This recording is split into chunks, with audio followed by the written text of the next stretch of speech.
Saat hewan bersaksi atas kebenaran risalah Nabi Muhammad. Yang subscribe, semoga rezekinya lancar dan berkah. Amin.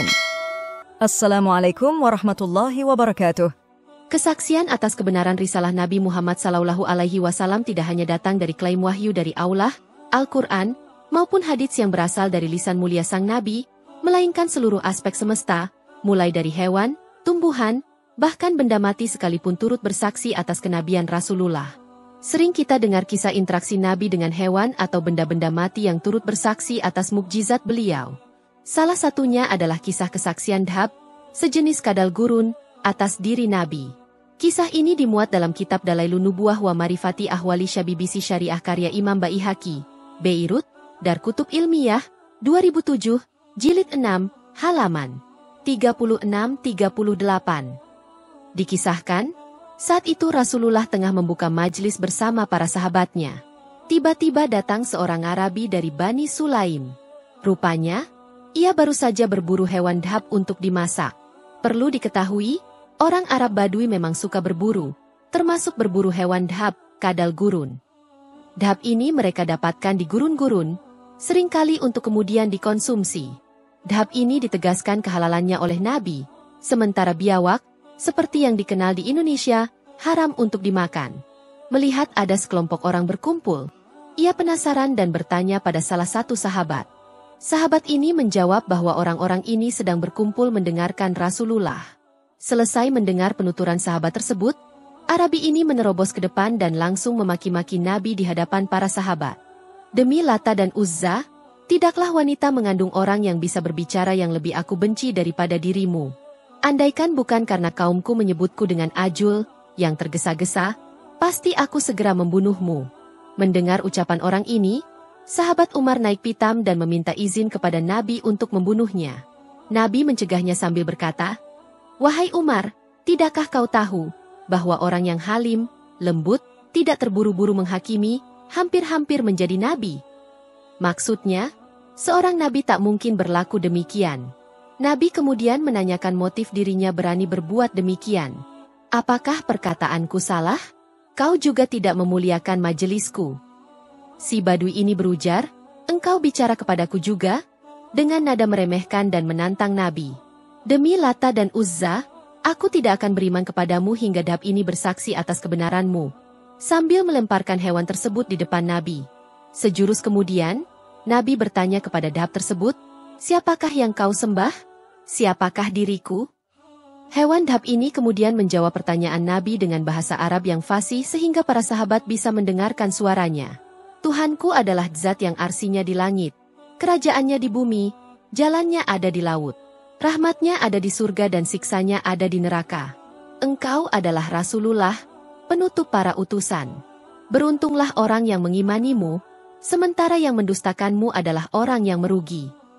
Mendengar persaksiannya, si Badui tadi seketika pasrah dan bersyahadat di hadapan Nabi. Sekarang, baginya tidak ada yang lebih dicintai di muka bumi ini daripada Rasulullah. Setelah bersyahadat, Badui ini meminta diajarkan sesuatu oleh Nabi. Nabi kemudian membacakan surah Al-Ikhlas.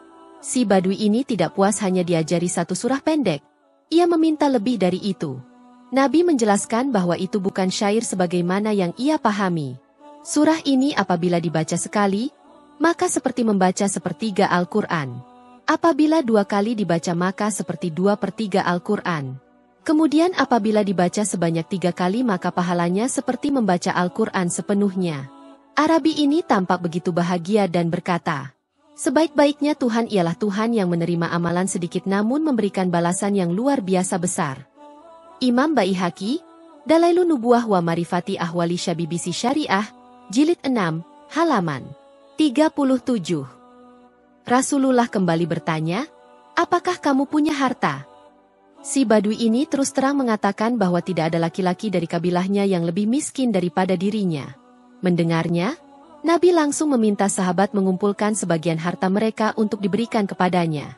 Termasuk yang paling loyal saat itu, sahabat Abdurrahman bin Auf. Ia memberikan unta kesayangannya kepada si Badui ini. Singkat cerita, si Badui ini beranjak pergi dan mendapati banyak orang dari kabilahnya telah siap dengan peralatan lengkap seperti akan berperang. Ternyata orang-orang ini bermaksud ingin membunuh Nabi. sebab menurut mereka, Nabi Muhammad telah memperolok sesuatu yang mereka sembah. Dengan sigap, si Badui tadi bersyahadat dan menceritakan pengalaman luar biasanya bersama Nabi di depan mereka semua. Mendengar penuturan temannya, orang-orang Badui ini bersama-sama melafalkan syahadat dan masuk Islam. Kejadian ini disampaikan kepada baginda Nabi. Rasulullah lantas keluar dan menyambut kedatangan mereka. Orang-orang dari Bani Sulaim ini menghadap Rasulullah dan mengucapkan syahadat dengan seksama. Setelah itu mereka berkata, "Berikan kami perintah ya Rasul. Hendaknya kalian berada di bawah komando Khalid bin Walid," kata Rasulullah. Sebagai catatan, kelompok Arab Badui memang termasuk kabilah yang hidup jauh dari peradaban. Mereka suka berburu, berpindah-pindah tempat tinggal, dan suka berperang. Sangat masuk akal apabila karakternya cenderung bebas dan kurang terpelajar. Tercatat dalam beberapa kasus, kelompok Badui ini baru akan taslim, menerima, bukti kebenaran Islam jika Nabi mampu menunjukkan mukjizatnya yang bersifat indrawi, seperti kisah pohon yang bersujud di hadapan Nabi. Kisah ini juga berawal dari tantangan orang Badui. Dalam kitab Al-Mufassal fi Tarihil Arab Qablal Islam karya Jawad Ali, yang diterjemahkan oleh Halifur Rahman Fat, disebutkan bahwa orang Arab perkotaan seringkali merasa jengkel dan marah jika dipanggil, "Wahai Arabi," orang Arab Badui. Sebab, menurut mereka, Arab Badui adalah kelompok yang terbelakang, baik dari aspek pemikiran, peradaban, maupun status sosial. Dengan demikian, model mukjizat seperti ini lebih sesuai dengan tipologi mereka daripada logika-logika ketuhanan atau konsep risalah kenabian seperti apa yang disampaikan Al-Quran. Sebab mereka tak perlu menalar dan berpikir secara mendalam. Dari kisah tersebut, dapat dipahami bahwa Nabi sangat memahami karakter psikologis Badui ini. Dengan sikap yang sembrono, Nabi justru merespons dengan sikap welas asih. Begitupun, sahabat Umar yang hampir membunuhnya dicegah oleh Nabi, sebab Nabi paham kalau itu sampai terjadi, maka akan menimbulkan konflik yang lebih besar. Nabi dengan lemah lembut berdialog dengan Badui ini, hingga mampu merebut hatinya. Jika saja dalam kisah tersebut, Nabi bertindak tegas atau bahkan sahabat Umar benar-benar membunuhnya, bisa jadi akan terjadi pertumpahan darah yang luar biasa dan itu semua sia-sia.